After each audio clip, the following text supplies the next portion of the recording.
So let's just dig right in here. Obviously, this is a big story about your defrocking. How did you find out about this? Well, technically, I haven't gotten any official notification of it. I found out about it through Catholic News Agency, and my question to them is, how did you guys find out about it before I did? And I'm waiting for an answer to that. But it's essentially, Billy, it doesn't matter because we've known for 20 years that there are bishops in the church that hate our work. They're uncomfortable when I put so much priority on abortion. One bishop told me one time, Father Frank, you're too aggressive on abortion. So I said, well, as soon as abortion stops being aggressive on the little babies that it dismembers and decapitates, then you come and talk to me. But otherwise, in a very positive spirit, as you know, and we've interacted over the years, we're just asking the church to be more vocal on abortion. We're helping the priests to do that. We're giving them preaching tools. We head up the largest ministry for healing after abortion, as you know, Rachel's Vineyard. Silent No More, the stories of those that have had abortions. We show compassion to them. We help the Vatican. We help the Vatican with the Holy See mission to the United Nations. We help that office to function, as a matter of fact. We work with the Secretariat of State defending the unborn at the United Nations. We just have this multifaceted work. Now, why would some in the church oppose it? Well, the bishops have said, we don't like the emphasis you put on abortion.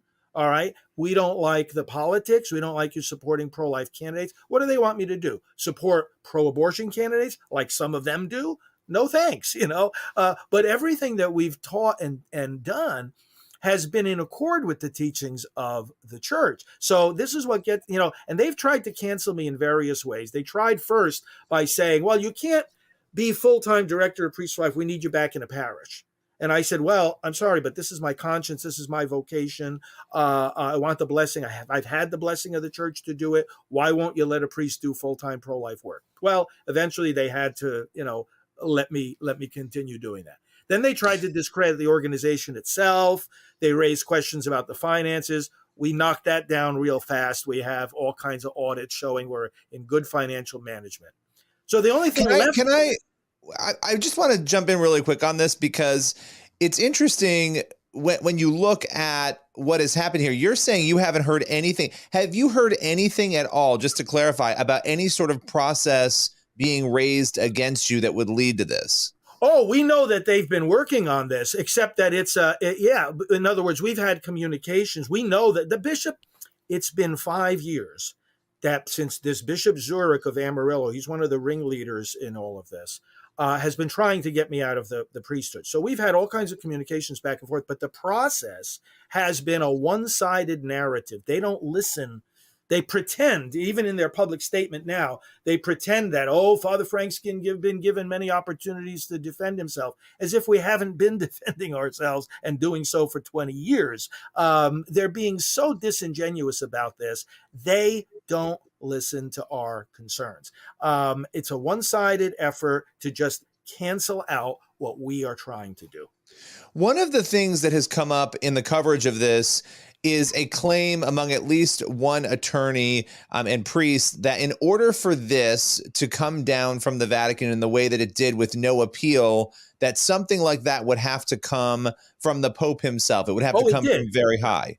Oh, yeah. We know that it's from the Pope. And in fact, we also know the Pope has been advised to do a more peaceful solution, which is put me under the authority of a more supportive bishop. Rather than a bishop that wants to persecute me like Patrick Zurich, put me under a favorable bishop that will support my work.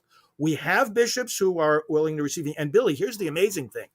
The same Vatican, the same Congregation for Clergy that issued this document now, which was signed off by the Pope, said 3 years ago, they authorized me to be transferred to another diocese under a supportive bishop. They themselves dismissed all this nonsense accusations about, Father Frank is saying inappropriate things and whatnot. They dismissed the complaints of Bishop Zurich. They authorized me to be under a different diocese. But then the thing that got in the way was they also said, he has to spend half his time in the diocese. He could spend half his time doing pro-life work. again, I want to appeal to, there is an appeal to this, even if the Pope signs off on it, and it's to the people of God. It's to your listeners. It's to the folks that are joining us right now. And here's my appeal to them. If the work we're doing is worthy work and worthy of support, then keep supporting it and let's keep doing it together. The value of this work doesn't come from a letter from the Pope. And the value of this work isn't erased by a letter from the Pope. The value of this work is that, Billy, people like you, people like your audience, people who are atheists, I'm getting more support from pro-life atheists than from pro-life bishops. We know that we have to save these babies and we have to have compassion for their moms and their dads. And we're going to keep serving them. And if the church is uncomfortable with that, honestly, and I don't say this out of any disrespect, but honestly, it's their problem, not mine. I'm at So peace.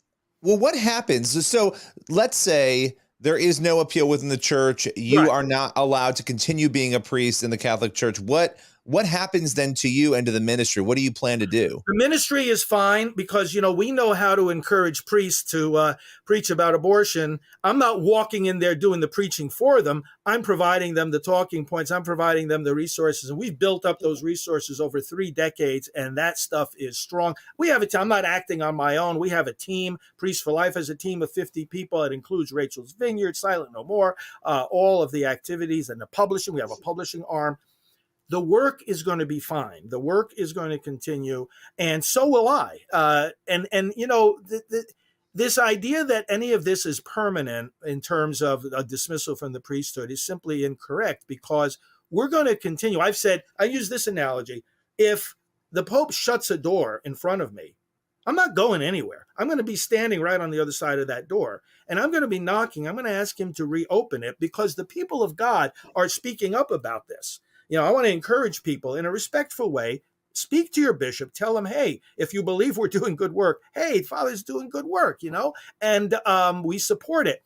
Then there will be a next pope, and the next pope can reinstate me. We're not going anywhere. I'm not going to be one of those people that, walks away, rebels against the church. I'm called to be a priest. I'm going to stick with that. I'm called to be a pro-life leader. I'm going to stick with that too.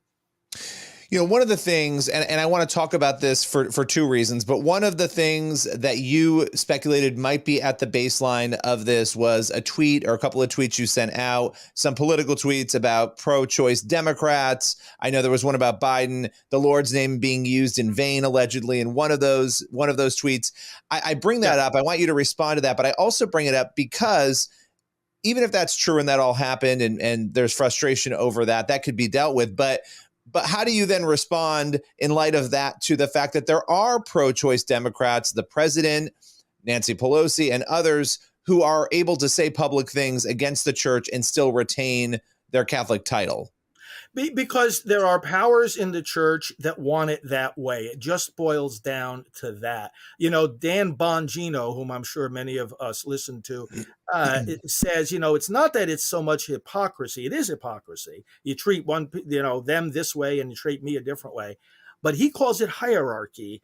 It's just the exercise of raw power. I choose to support those that are in favor of abortion. This is what some of these bishops are doing, and I want to sideline or punish those that are being too vocal on pro-life, because they want to control. Really, what's at the heart of this is who's going to control the Catholic narrative on abortion.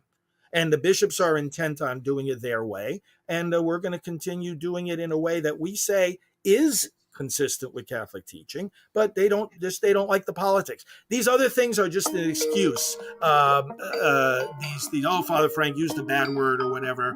Those things are just excuses they're using.